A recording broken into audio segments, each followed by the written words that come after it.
Capítulo 31. A terceira tarefa. Dumbledore também acha que você sabe quem está se fortalecendo outra vez? Sussurrou Rony. Tudo que Harry vira na penseira, e quase tudo que Dumbledore lhe contara e mostrara depois, ele agora estava dividindo com Rony e Hermione. E é claro com Sirius, a quem Harry enviara uma coruja assim que saíra do escritório do diretor.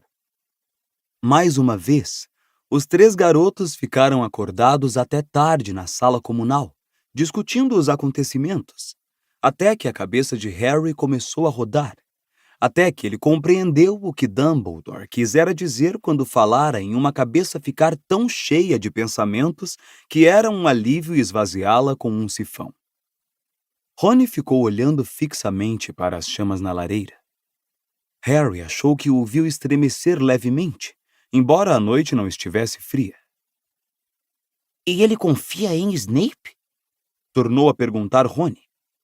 Confia realmente em Snape, mesmo que o cara tenha sido um comensal da morte? Sim, disse Harry. Hermione não falava havia 10 minutos. Estava sentada, com a testa apoiada nas mãos, fitando os joelhos.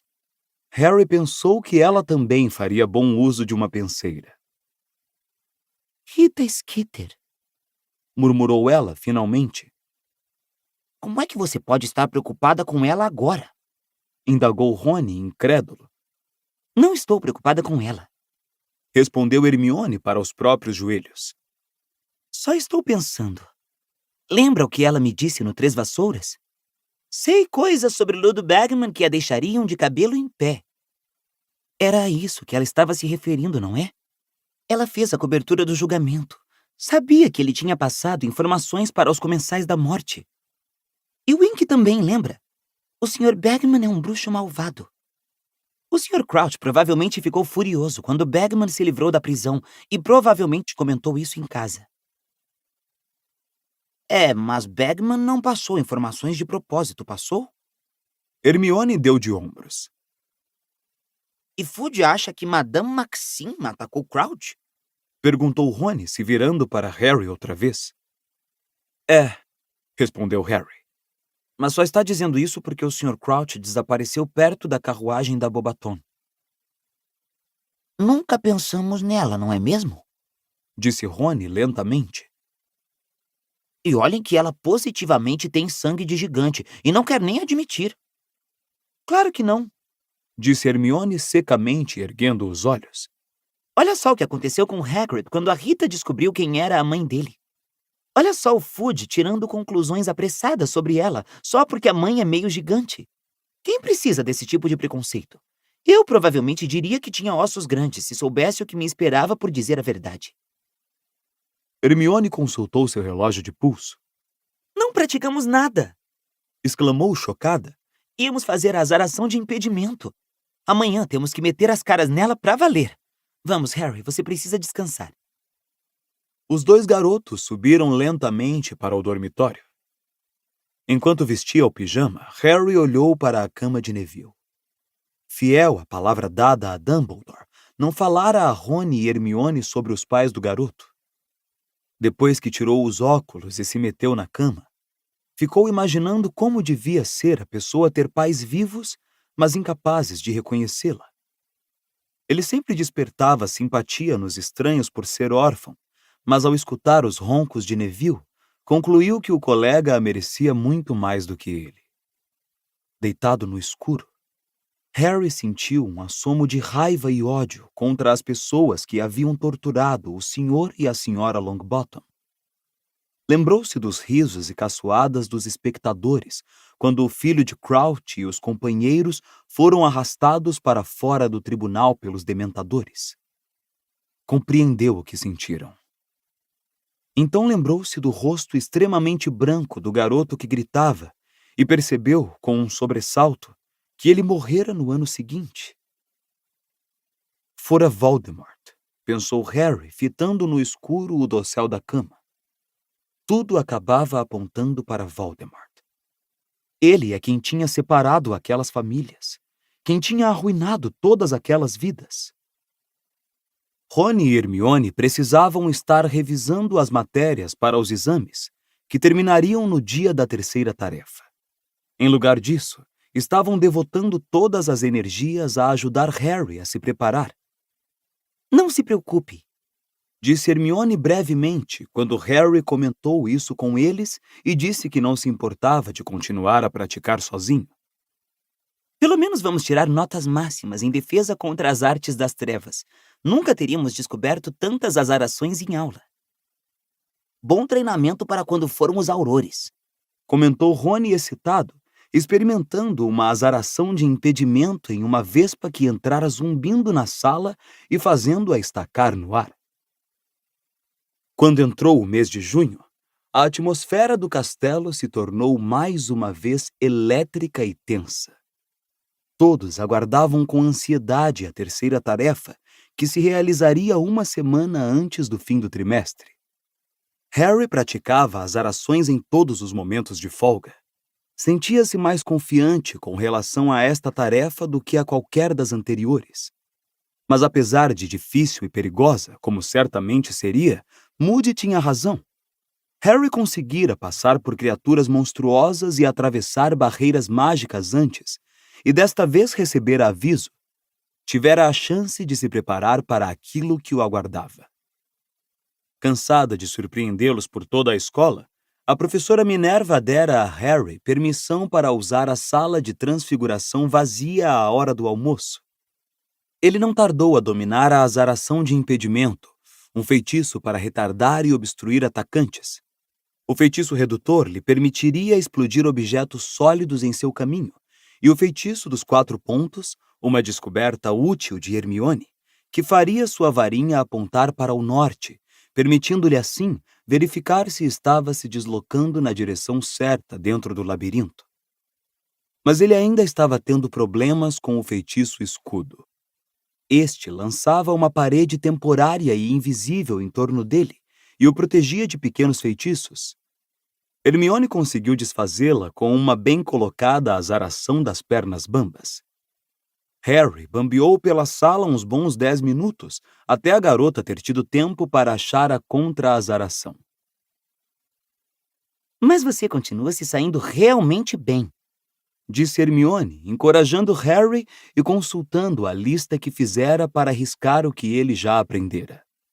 Alguns desses devem ser uma mão na roda. Venham só dar uma espiada nisso.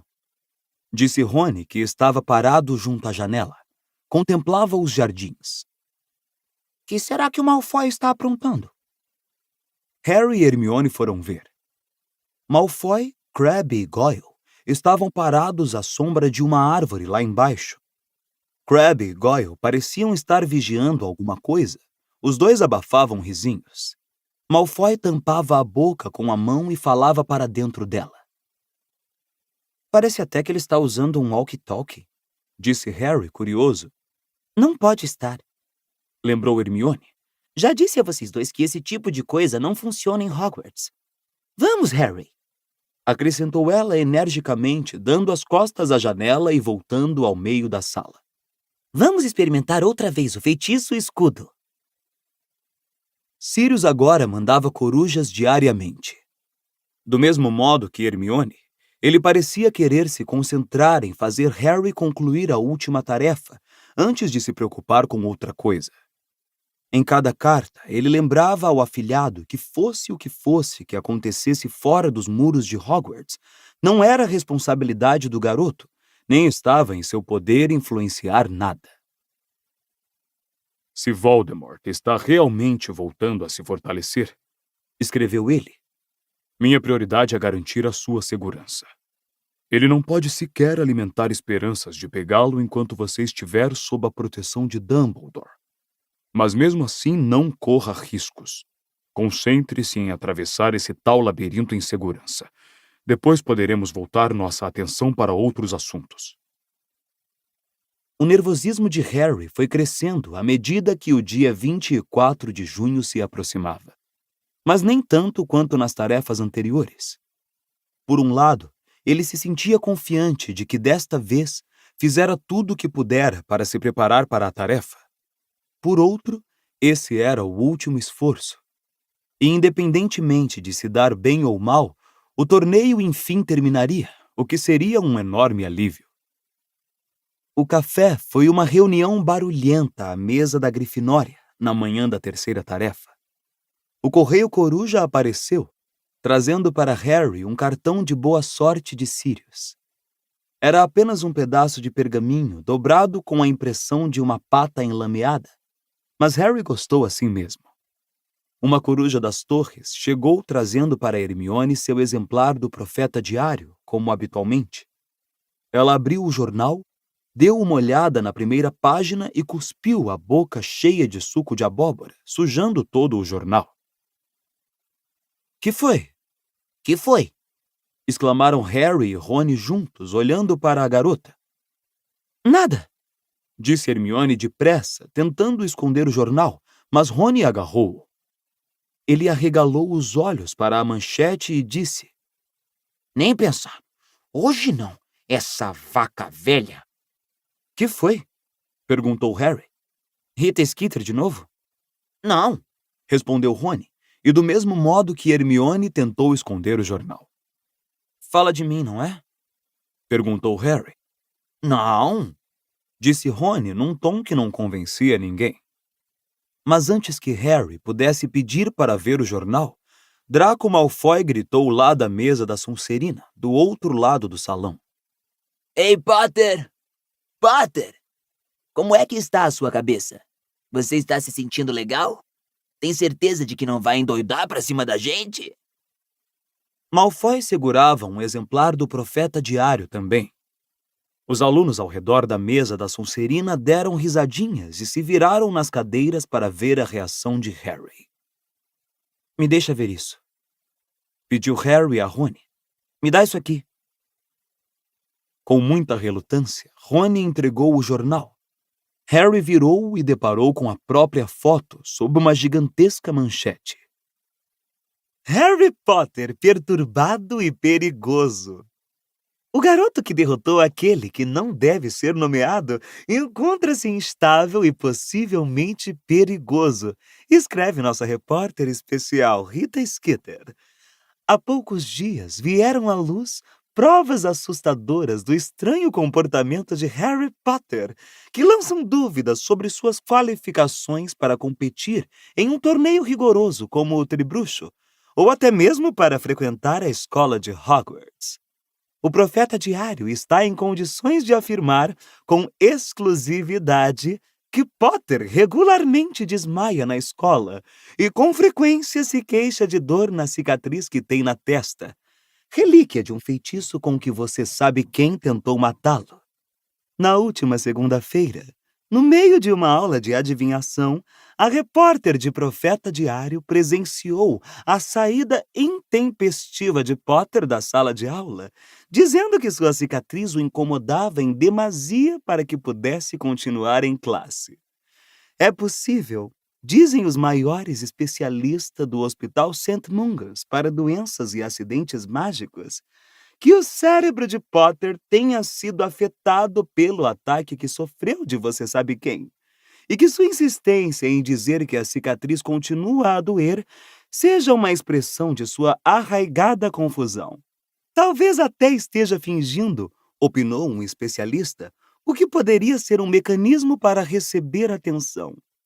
O Profeta Diário, no entanto, descobriu fatos preocupantes sobre Harry Potter, que Alvo Dumbledore, diretor de Hogwarts, tem cuidadosamente ocultado do público bruxo. Potter é ofidioglota, revela Draco Malfoy, um quartanista de Hogwarts. Há uns 2 anos, houve uma série de ataques a estudantes e quase todos pensaram que Potter era o responsável, depois que o viram perder a cabeça em um clube de duelos e assolar uma cobra contra um colega. O episódio foi abafado, mas ele também faz amizade com lobisomens e gigantes. Achamos que ele é capaz de qualquer coisa para ter algum poder. Ofidioglossia, ou a capacidade de conversar com as cobras, é tradicionalmente considerada uma arte das trevas. Com efeito, O ofidioglota mais famoso dos nossos tempos não é outro senão você sabe quem. Um membro da Liga de Defesa contra as Artes das Trevas, que prefere se manter anônimo, declarou que consideraria qualquer bruxo ofidioglota merecedor de investigação. Pessoalmente, eu encararia com muita suspeita qualquer pessoa que conversasse com cobras, pois esses animais, em geral, são usados nos piores tipos de magia negra e, historicamente, são associados com bruxos malignos. Da mesma forma, qualquer um que procure a companhia de criaturas selvagens como lobisomens e gigantes me parece ter inclinação para a violência. Alvo Dumbledore deveria, sem dúvida, refletir se um garoto desses pode realmente competir no torneio Tribruxo. Há quem receie que Potter possa apelar para as artes das trevas em seu desespero de vencer o torneio, cuja terceira tarefa será realizada hoje à noite. Acho que ela está deixando de gostar de mim, não? Comentou Harry despreocupado, dobrando o jornal. Na mesa da Sonserina, Malfoy, Crabbe e Goyle riam-se dele. Davam pancadinhas na cabeça, faziam caretas grotescas imitando loucos e agitavam as línguas como cobras. Como foi que ela soube que a sua cicatriz doeu na aula de adivinhação? Perguntou Rony. Não havia como ela ter estado presente. Não havia como poder ter ouvido. A janela estava aberta, disse Harry. Eu a abri para respirar. Você estava no alto da Torre Norte, lembrou Hermione. Sua voz não podia ter sido ouvida lá embaixo, nos jardins. Bem, é você quem anda pesquisando métodos mágicos de grampear, disse Harry. Me diga você como foi que ela conseguiu. Estou tentando. Defendeu-se Hermione. Mas... Uma expressão estranha e sonhadora subitamente apareceu no rosto de Hermione. Ela ergueu uma das mãos e correu os dedos pelos cabelos. Você está legal? Perguntou Rony, erguendo as sobrancelhas para a amiga. Estou, respondeu Hermione sem fôlego. Ela tornou a correr os dedos pelos cabelos e levou a mão à boca como se estivesse falando para um walkie-talkie invisível. Harry e Rony se entreolharam. Tive uma ideia, disse Hermione, olhando para o espaço. Acho que sei. Porque desse jeito ninguém poderia ver. Nem Moody. E ela poderia ter chegado até o peitoril da janela. Mas isso é proibido. Decididamente é proibido. Acho que a pegamos. Me deem 2 segundinhos da biblioteca só para ter certeza. Dizendo isso, Hermione agarrou a mochila e saiu correndo do salão principal. Oi! Gritou Rony para ela. Temos exame de história da magia dentro de 10 minutos. Caracas! Disse o garoto, tornando a se virar para Harry. Ela deve realmente odiar aquela Skitter para se arriscar a perder o início do exame. O que é que você vai fazer na sala do Beans? Reler livros? Dispensado dos testes de fim de trimestre por ser campeão no torneio, até ali Harry se sentara no fundo das salas de exame, pesquisando novas azarações para a terceira tarefa. Acho que sim, respondeu Harry para Rony. Mas nesse instante, a professora Minerva vinha contornando a mesa da Grifinória em direção a ele. Potter, os campeões vão se reunir na câmara vizinha ao salão depois do café, anunciou ela. Mas a tarefa só vai ser à noite, exclamou Harry, derramando sem querer ovos mexidos na roupa, receoso de que tivesse se enganado na hora. Eu sei disso, Potter. As famílias dos campeões foram convidadas para assistir à última tarefa, entende? É apenas uma oportunidade para você cumprimentá-los. Ela se afastou. Harry acompanhou-a com um olhar boquiaberto. Ela não está esperando que os Dursley apareçam, está? Perguntou a Rony sem entender. Sei lá. Harry, é melhor eu me apressar ou vou chegar tarde na sala de Beans. A gente se vê depois. Harry terminou o café da manhã num salão que ia lentamente se esvaziando. Viu Fleur Delacour se levantar da mesa da Corvinal e se juntar a Cedrico, na hora em que o rapaz atravessava o salão para entrar na câmara. Krum saiu daquele seu jeito curvado para se reunir a eles logo depois. Harry continuou onde estava. Na realidade, não queria entrar na câmara. Não tinha família. Ou pelo menos nenhuma família que fosse aparecer para vê-lo arriscar a vida. Mas no instante em que começou a se levantar, pensando que seria melhor ir à biblioteca reler mais algumas azarações, a porta da câmara se abriu e Cedrico pôs a cabeça para fora. Harry, anda! Eles estão esperando por você. Absolutamente perplexo, Harry se levantou. Não era possível que os Dursley estivessem ali, era? O garoto atravessou o salão e abriu a porta que levava à câmara. Cedrico e os pais estavam logo à entrada. Victor Krum, a um canto, falava muito depressa em búlgaro com o pai e a mãe de cabelos escuros. Herdara o nariz adunco do pai. Do outro lado da sala, Flor algaraviava em francês com a mãe. Sua irmãzinha, Gabrielle, segurava a mão da mãe. Ela acenou para Harry, que retribuiu o aceno. Então, ele viu a senhora Weasley e Guy parados diante da lareira, sorrindo para ele. Surpresa! Disse animada a senhora Weasley, quando Harry, todo sorriso, se encaminhou para eles. Pensamos em vir ver você, Harry. Ela se curvou e lhe deu um beijo na bochecha. Você está bem? Cumprimentou Guy, sorrindo para o garoto e apertando sua mão. Carlinhos queria vir, mas não pôde tirar licença. Ele me contou que você esteve incrível na tarefa com o rabo córneo húngaro. Flor Delacour, Harry notou, espiava Guy com grande interesse por cima do ombro da mãe. O garoto percebeu que ela não fazia objeção alguma a cabelos compridos e brincos com dentes pendurados.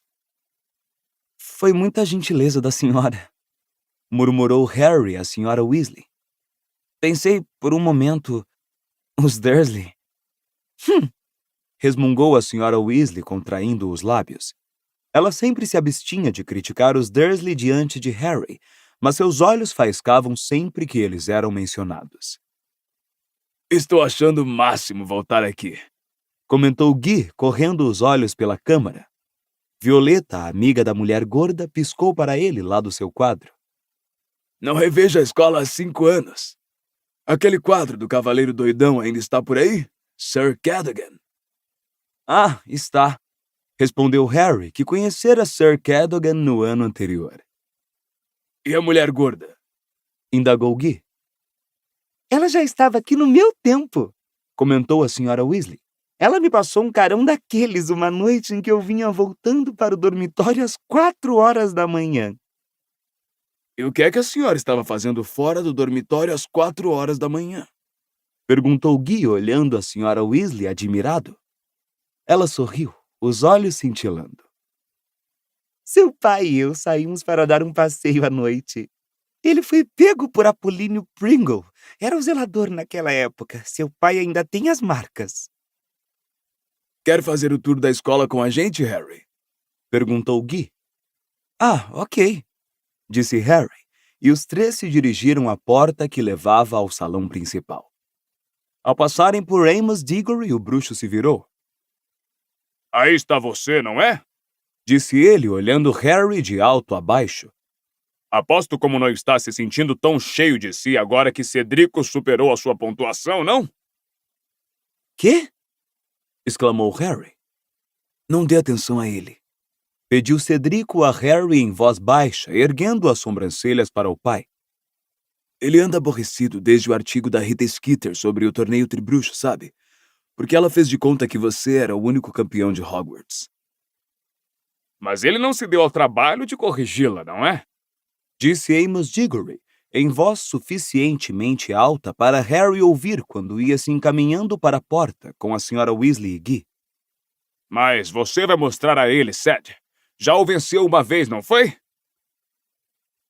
Rita Skeeter sai do caminho dela para provocar confusões, Amos, disse a senhora Weasley zangada. Era de se esperar que você soubesse disso, já que trabalha no ministério. O Sr. Diggory pareceu que ia dizer alguma coisa irritado, Mas sua mulher pôs a mão em seu braço e ele simplesmente encolheu os ombros e virou as costas.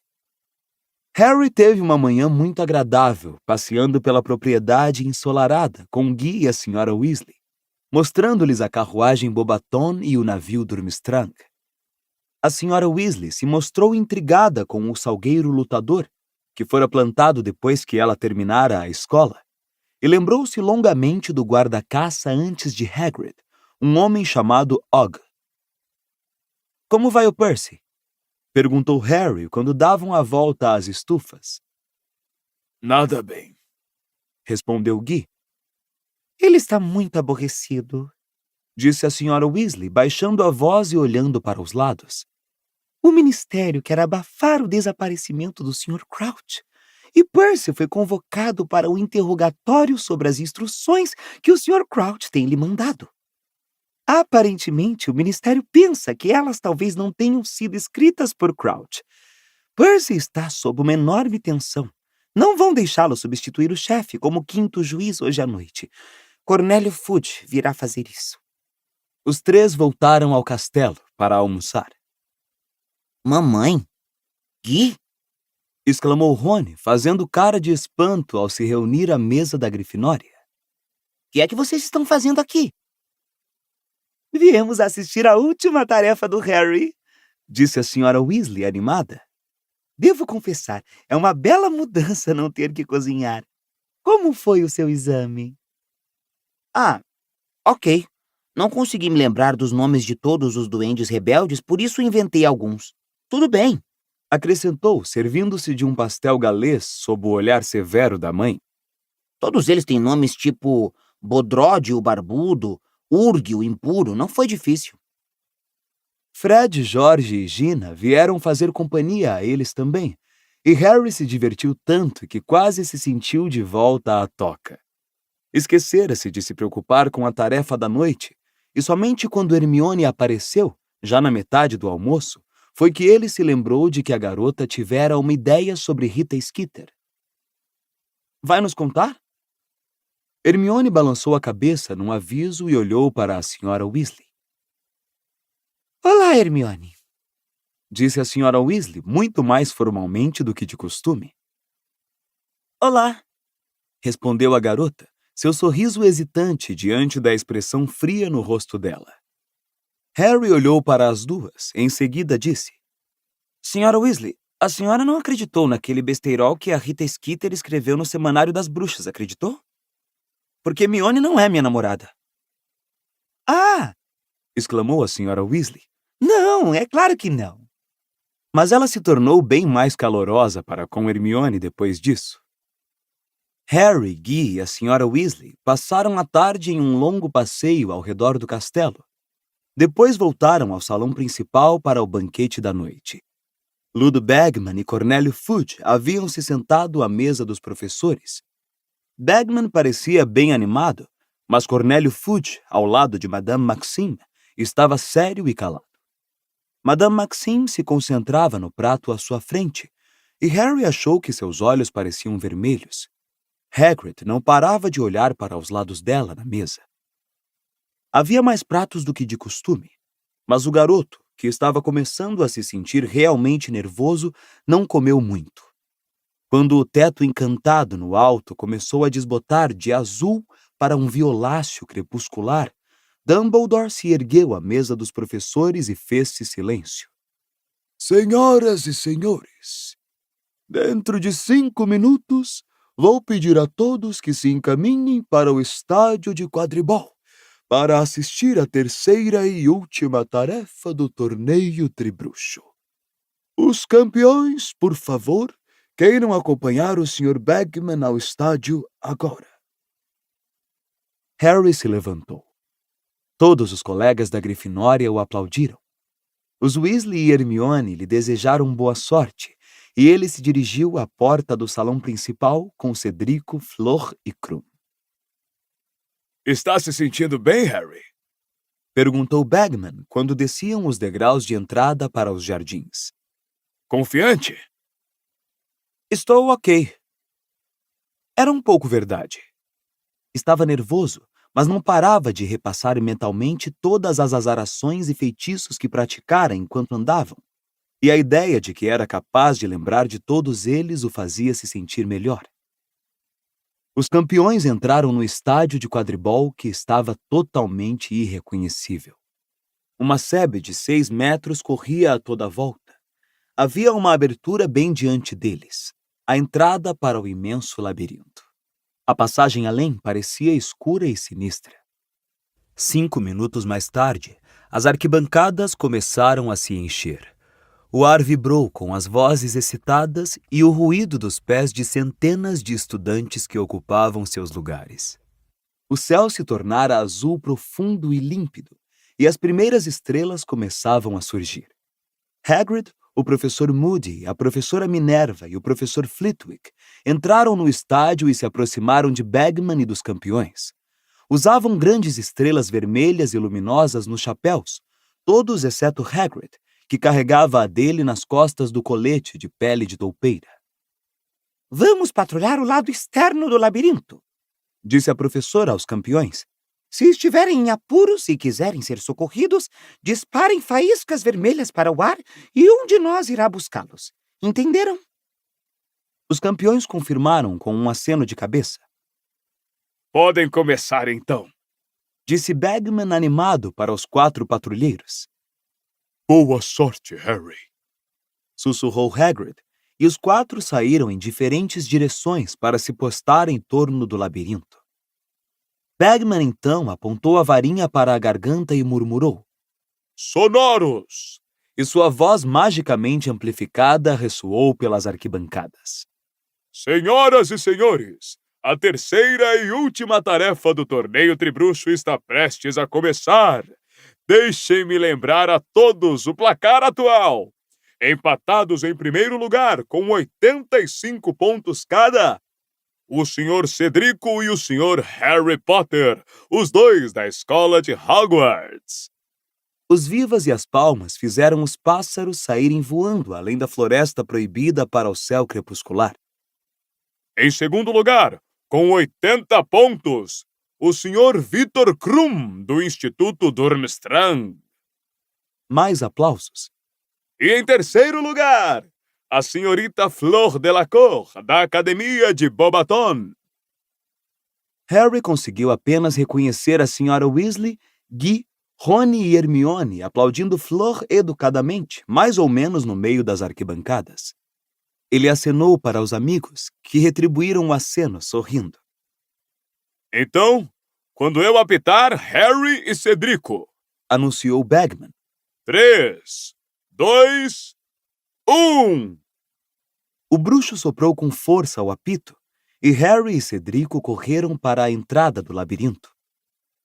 As sebes altaneiras lançavam sombras escuras sobre a trilha, e talvez porque fossem tão altas e densas, ou porque fossem encantadas, o barulho dos espectadores que a cercavam silenciou no instante em que os rapazes entraram no labirinto.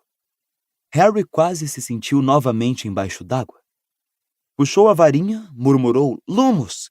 e ouviu Cedrico fazer o mesmo atrás dele. Depois de andarem uns 50 metros, os garotos chegaram a uma bifurcação. Entreolharam-se. "Até mais", disse Harry, e tomou a trilha da esquerda, enquanto Cedrico tomou a da direita. Harry ouviu o apito de Bagman uma segunda vez. Krum acabara de entrar no labirinto. Harry se apressou. A trilha que escolhera parecia completamente deserta. Ele se virou à direita e continuou depressa, mantendo a varinha acima da cabeça, tentando ver o mais longe possível. Mesmo assim, não havia nada à vista. O apito de Bagman soou ao longe uma terceira vez. Todos os campeões agora estavam no interior do labirinto. Harry não parava de olhar para trás. Tinha a sensação familiar de que alguém o vigiava. O labirinto foi ficando mais escuro a cada minuto que se passava, porque o céu no alto ia ganhando um matiz azul marinho. Ele chegou a uma segunda bifurcação. "Me oriente", sussurrou ele à varinha, segurando-a deitada na palma da mão.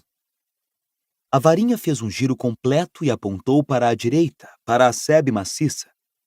Para ali ficava o norte, e ele sabia que precisava seguir para noroeste para chegar ao centro do labirinto. Faria melhor se tomasse a trilha da esquerda e tornasse a seguir para a direita assim que pudesse. A trilha à frente também estava vazia, e quando Harry chegou a uma curva à direita e entrou por ela, encontrou mais uma vez o caminho livre. Harry não sabia o porquê, mas a falta de obstáculos começava a deixá-lo nervoso. Com certeza já deveria ter encontrado algum a essa altura. Tinha a impressão de que o labirinto o estava induzindo a uma falsa sensação de segurança. Então ouviu um movimento bem atrás dele. Ergueu a varinha, pronto a atacar, mas seu facho de luz recaiu sobre Cedrico, que acabara de sair correndo da trilha do lado direito. Cedrico parecia gravemente abalado. A manga de suas vestes fumegava. Os explosivins de Hagrid, sibilou ele. Estão enormes. Escapei por um tris. Cedrico sacudiu a cabeça e desapareceu de vista por outra trilha. Interessado em guardar uma boa distância entre ele próprio e os explosivins, Harry retomou depressa o seu caminho. Então, ao fazer uma curva, ele viu. Um dementador deslizava em sua direção. 3,5 metros de altura, o rosto oculto pelo capuz, as mãos podres e cobertas de feridas estendidas à frente, ele avançava às cegas, tateando em direção ao garoto. Harry ouviu sua respiração vibrante. Sentiu um frio pegajoso se apoderar dele, mas sabia o que precisava fazer. Chamou à mente o pensamento mais feliz que pôde, se concentrou com todas as forças no pensamento de sair do labirinto e comemorar com Rony e Hermione. Ergueu a varinha e exclamou: "Expecto Patronum!" Um veado prateado irrompeu da ponta da varinha de Harry e avançou a galope para o dementador, que recuou e tropeçou na barra das vestes. Harry nunca vira um dementador tropeçar. "Espere aí!" gritou ele, avançando na cola do seu patrono prateado. "Você é um bicho-papão! Ridículos!" Ouviu-se um grande estalo e o transformista explodiu, deixando atrás apenas uma fumacinha. O veado prateado desapareceu de vista.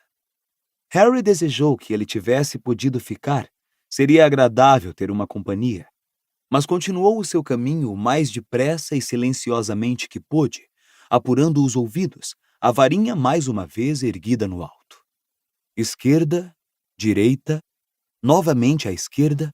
Em 2 ocasiões ele foi dar em trilhas sem saída. Harry executou o feitiço dos 4 pontos mais uma vez e descobriu que se afastara demais para leste. Retrocedeu, tomou a trilha à direita e viu uma estranha névoa dourada flutuando mais adiante.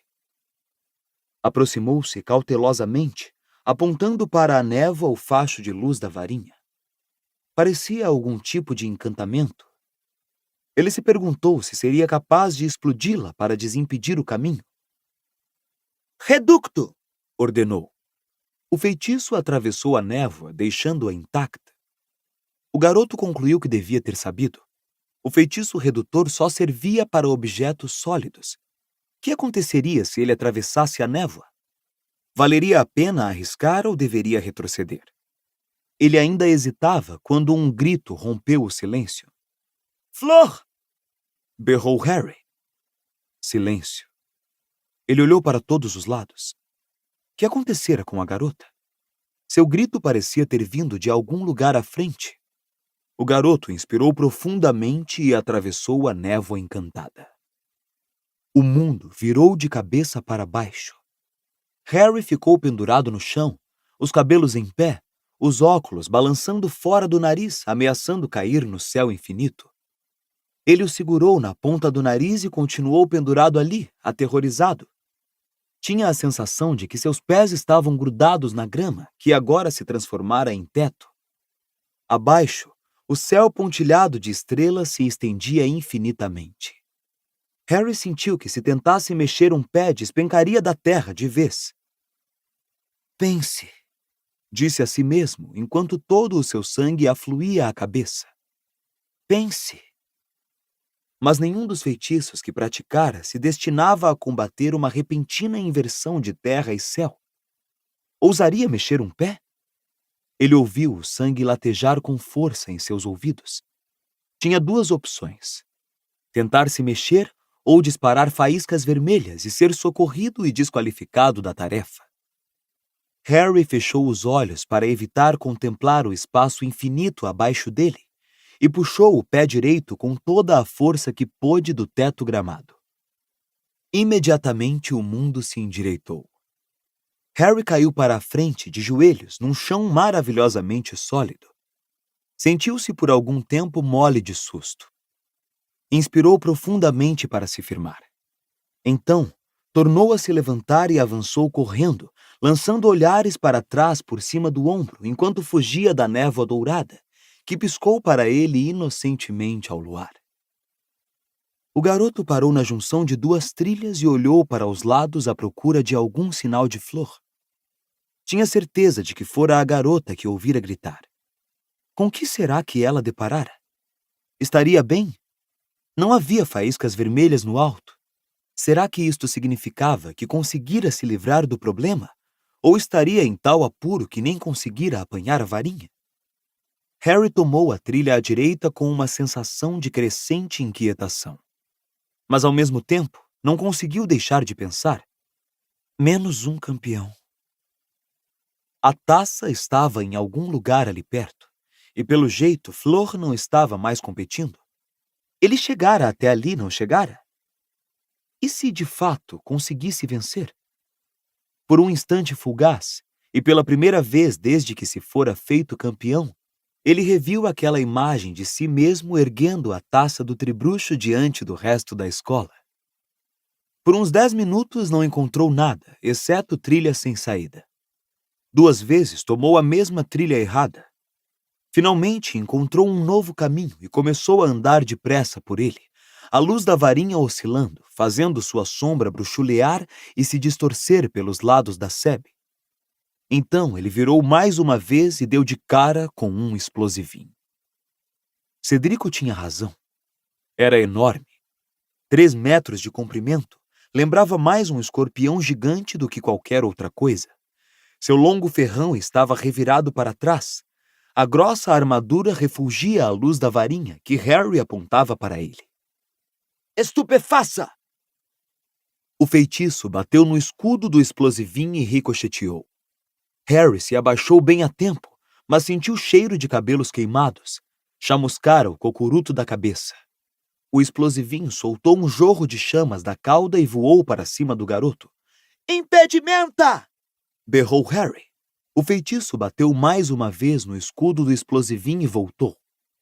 Harry cambaleou alguns passos para trás e caiu. Impedimenta! O explosivinho estava a centímetros dele quando se imobilizou. O garoto conseguira atingi-lo na barriga carnuda e sem escudo. Ofegando, Harry se impeliu para longe e correu com todas as forças na direção oposta. A azaração de impedimento não era permanente. O explosivinho recobraria o uso das pernas a qualquer momento.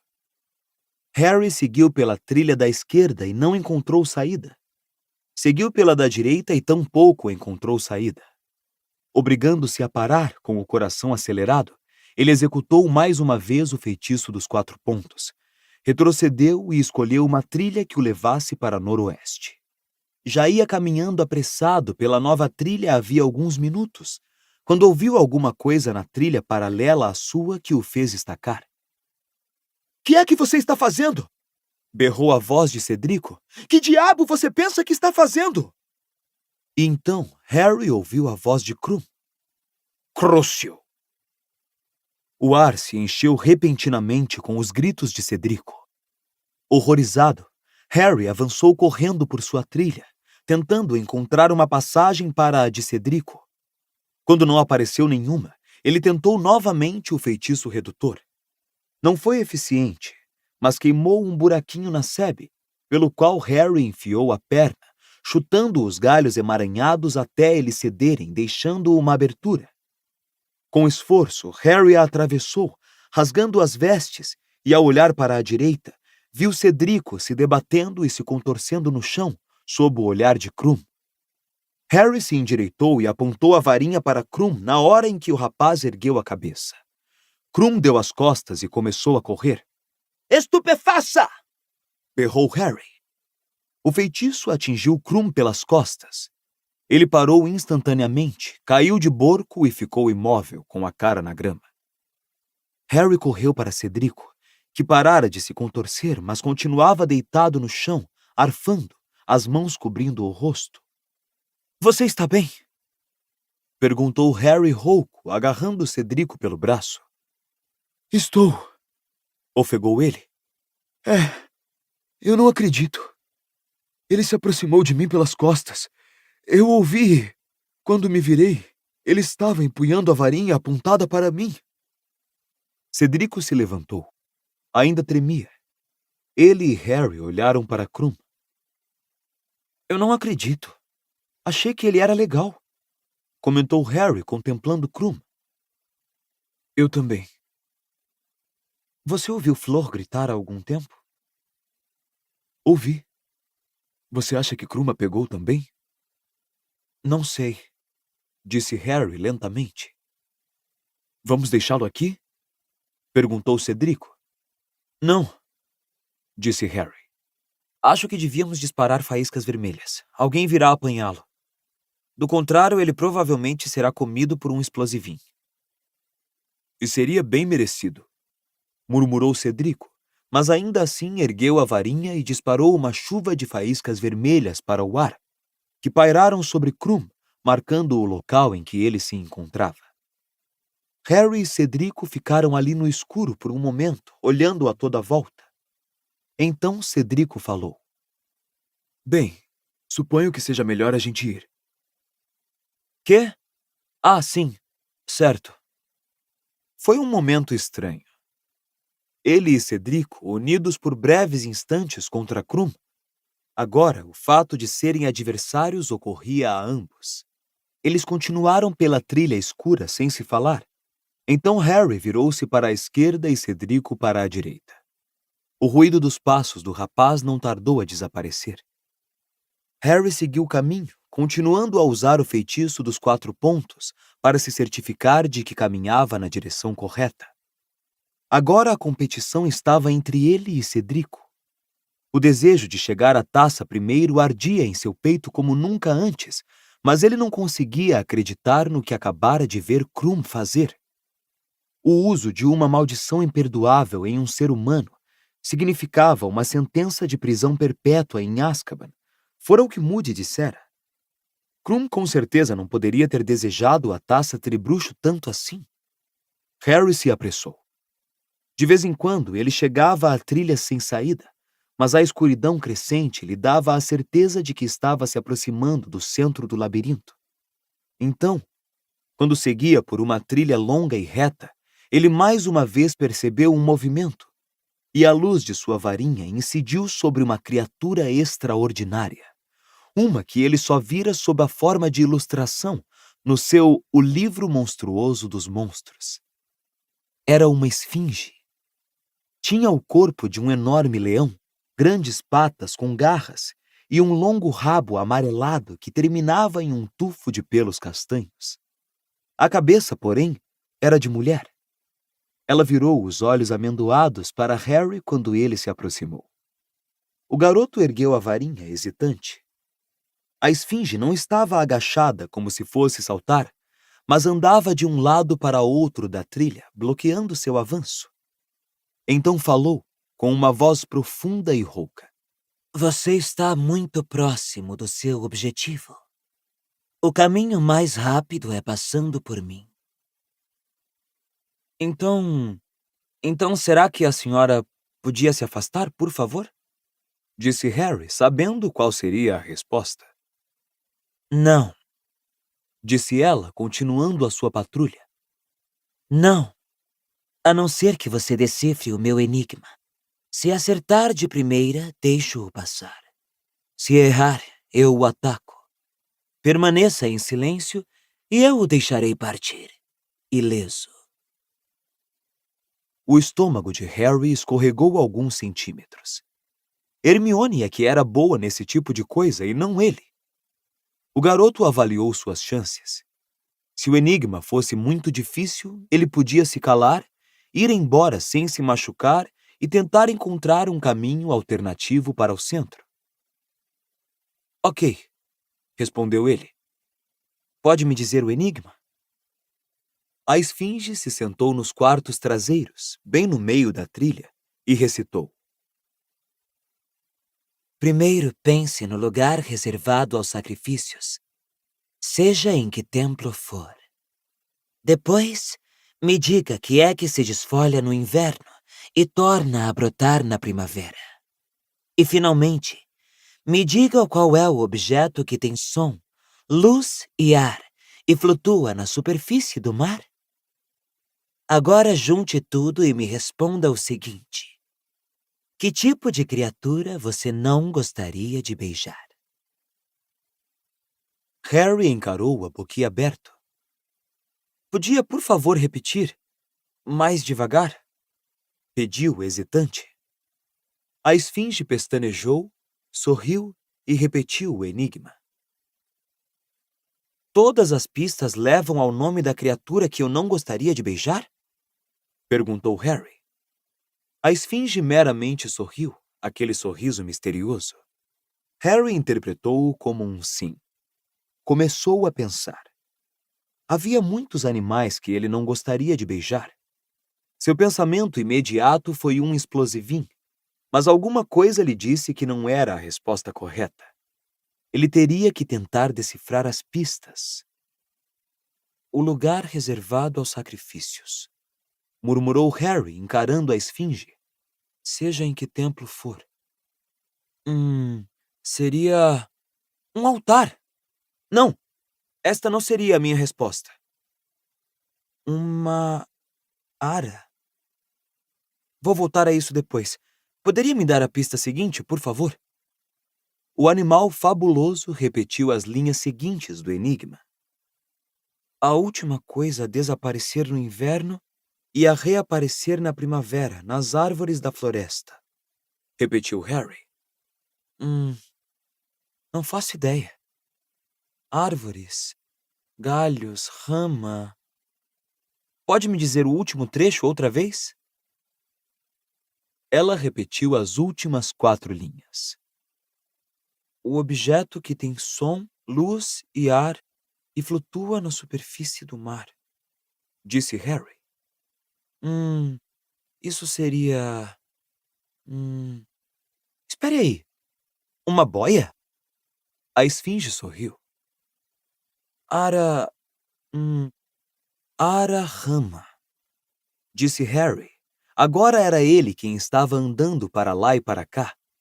Uma criatura que eu não gostaria de beijar. Uma araramboia! A esfinge abriu um sorriso maior. Levantou-se, esticou as pernas dianteiras e então se afastou para um lado e o deixou passar. Obrigado, disse Harry, e admirado com a própria genialidade, prosseguiu correndo. Tinha que estar perto agora, tinha que estar. A varinha lhe dizia que estava na direção exata.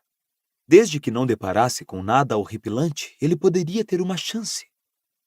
À frente precisou escolher entre 2 trilhas. Me oriente, sussurrou mais uma vez a varinha, e ela deu um giro e apontou para a da direita. Harry saiu correndo por ela e viu uma luz adiante. A taça tribruxo brilhava num pedestal a menos de 100 metros à sua frente. Harry mal saíra correndo quando um vulto escuro se precipitou sobre a trilha à sua frente. Cedrico ia chegar primeiro. O rapaz estava correndo o mais rápido que podia em direção à taça, e Harry percebeu que nunca o alcançaria. Cedrico era muito mais alto, tinha pernas muito mais compridas. Então, Harry viu um vulto imenso por cima da sebe à sua esquerda, deslocando-se ligeiro pela trilha que cortava a sua. Ia tão depressa que Cedrico estava prestes a colidir com ele, e com os olhos na taça o rapaz não vira o vulto. Cedrico! Berrou Harry. À sua esquerda! O garoto virou a cabeça em tempo de se atirar para além do vulto e evitar colidir com ele. Mas em sua pressa tropeçou. Harry viu a varinha voar da mão dele, ao mesmo tempo em que uma enorme aranha entrava na trilha e começava a avançar para o rapaz. Estupefaça! Berrou Harry. O feitiço atingiu o gigantesco corpo da aranha, negro e peludo, mas produziu tanto efeito quanto se o garoto tivesse atirado uma simples pedra nela. A aranha deu um estremeção, virou-se e correu para Harry. Estupefaça! Impedimenta! Estupefaça! Mas não adiantou. A aranha ou era demasiado grande ou tão mágica que os feitiços só conseguiam irritá-la. Harry viu de relance, horrorizado, 8 olhos negros e brilhantes e pinças afiadas como navalhas antes que a aranha estivesse sobre ele. A aranha ergueu-o no ar com as patas dianteiras. Debatendo-se como louco, Harry tentou chutá-la. Sua perna fez contato com as pinças e no momento seguinte ele sentiu uma dor excruciante. Ouviu Cedrico gritar, estupefaça! Também, mas o feitiço do rapaz produziu tanto efeito quanto o de Harry. O garoto ergueu a varinha quando a aranha tornou a abrir as pinças e gritou, Expelliarmus! Funcionou. O feitiço para desarmar fez a aranha largá-lo, o que significou que Harry caiu 3 metros e tanto sobre uma perna já machucada, que se dobrou sob seu corpo. Sem parar para pensar, ele mirou bem alto sob a barriga da aranha, como fizera com o explosivinho, e gritou, estupefaça! Na mesma hora em que Cedrico gritava o mesmo. Os 2 feitiços combinados fizeram o que um sozinho não conseguira. A aranha tombou de lado, achatando uma sebe próxima e espalhando na trilha um emaranhado de pernas peludas. Harry! Ele ouviu Cedrico gritar. Você está bem? Ela caiu em cima de você? Não! Gritou Harry em resposta. Ele examinou a perna. Sangrava muito. Ele viu uma secreção grossa e pegajosa que saíra das pinças da aranha em suas vestes rasgadas. Então tentou se levantar, mas a perna tremia demais e se recusava a sustentar seu peso. Ele se apoiou na sebe, tentando recuperar o fôlego, e olhou para os lados. Cedrico estava a pouquíssima distância da taça tribruxo, que refulgia às suas costas. Pega a taça, então, disse Harry arfante para Cedrico. Pega logo, apanha. Você chegou ao centro. Mas Cedrico não se mexeu. Continuou parado, olhando para Harry. Em seguida, virou-se para olhar a taça. Harry percebeu a expressão desejosa no rosto do rapaz à luz dourada do objeto. Cedrico se virou mais uma vez para Harry, que agora se amparava na sebe para se manter de pé. Cedrico inspirou profundamente. Você pega. Você é que deveria vencer. Você salvou minha vida 2 vezes neste labirinto. Não é assim que a coisa deve funcionar, disse Harry. Sentiu raiva. Sua perna doía muito. Seu corpo inteiro doía inteiro do esforço para se desvencilhar da aranha, e apesar de tudo isso, Cedrico o vencera. Da mesma forma que o vencera na hora de convidar Cho para o baile. Quem chegar à taça primeiro ganha os pontos. E foi você. Estou lhe dizendo, não vou vencer nenhuma corrida com essa perna assim. Cedrico deu alguns passos em direção à aranha estuporada, afastando-se da taça, e balançou a cabeça. Não, disse. Pare de ser nobre, retrucou Harry, irritado. Pega logo a taça para a gente poder ir embora daqui. Cedrico observou Harry se aprumar, segurando-se com força na sebe. Você me falou dos dragões, disse Cedrico. Eu teria perdido a primeira tarefa se você não tivesse me prevenido sobre o que me esperava. Tive ajuda nisso, retorquiu Harry, tentando enxugar a perna ensanguentada com as vestes. Você me ajudou com o ovo. Estamos quites. Eu tive ajuda com o ovo para começar, disse Cedrico. Continuamos quites, repetiu Harry, experimentando a perna desajeitado. Ela tremeu violentamente quando o garoto se apoiou nela. Tinha torcido o tornozelo quando a aranha o largara. Você devia ter ganhado mais pontos na segunda tarefa, teimou Cedrico. Você ficou para trás para salvar todos os reféns. Eu é que deveria ter feito isso. Eu fui o único campeão suficientemente burro para levar aquela música a sério, disse Harry com amargura. Pega a taça. Não. Cedrico pulou por cima do emaranhado de pernas da aranha para se juntar a Harry, que o encarou. Cedrico falava sério. Estava dando as costas a uma glória que a casa da Lufa-Lufa não experimentava havia séculos. Anda, disse o rapaz. Dava a perceber que aquela atitude estava lhe custando cada centímetro de determinação que possuía. Mas havia firmeza em seu rosto. Cruzara os braços. Parecia decidido. Harry olhou de Cedrico para a taça. Por um momento fulgurante, ele se viu saindo do labirinto, segurando-a. Viu-se erguendo a taça tribruxo no alto. Ouviu os berros dos espectadores. Viu o rosto de Cho iluminado de admiração, mais claramente do que jamais o vira. E então a imagem se dissolveu e ele se viu encarando o rosto teimoso e sombrio de Cedrico. Os dois, disse Harry. Quê? Levamos a taça ao mesmo tempo. Ainda é uma vitória de Hogwarts. Empatamos. Cedrico encarou Harry. Descruzou os braços. Você tem certeza? Tenho. Nós nos ajudamos, não foi? Nós dois chegamos aqui. Vamos levá-la juntos. Por um instante, Cedrico pareceu que não conseguia acreditar no que estava ouvindo. Então seu rosto se abriu num sorriso. Negócio fechado. Venha até aqui. Ele agarrou o braço de Harry pela axila e ajudou-o a mancar até o pedestal onde estava a taça. Quando a alcançaram, os dois estenderam a mão para cada uma das asas. Quando eu disser 3, certo? Disse Harry. 1, 2, 3. Ele e Cedrico apertaram as asas. Instantaneamente, Harry sentiu um solavanco dentro do umbigo. Seus pés deixaram o chão. Ele não conseguiu soltar a mão da taça tribruxo. Ela o puxava para diante num vendaval colorido, Cedrico ao seu lado.